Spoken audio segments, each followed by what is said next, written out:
type whitening, hindi malagkit, oh.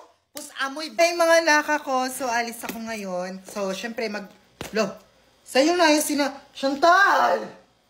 Akin na kasi, para makalis na ako, yung angkas ko doon, nawala yung niacinamide ko dito. Si bakla naman eh, akin na nga. Akin na. Nangingi pa ako. Asan ba yung sa'yo? Naubos na eh. Diyos ko, marami tayong stock na ito.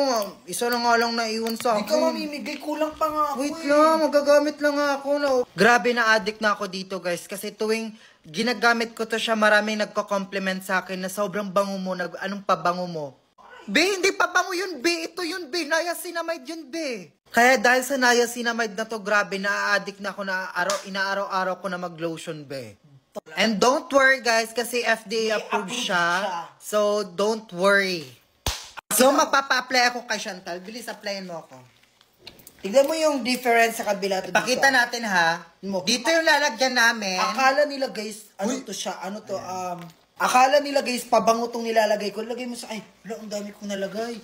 Okay, blend mo lang. Gamit ko siya kagabi, tapos nasa salon gabi, tapos sinabihan ako, ang bango naman ng pabango, mukhang expensive. Bakla, ito lang ginamit ko itong niacinamide. Tingnan bakla, naka-filter. Tingnan mo sa kabila. Yellowish. Para naka-smooth sa TikTok. Ang Bakla, oh. type whitening, hindi malagkit, oh. Tapos amoy baby kanito guys. Amoy baby. Expensive, malala. Ano, hindi din kayo magpapabudol? Check na kayo sa yellow basket ko. Bakla, go!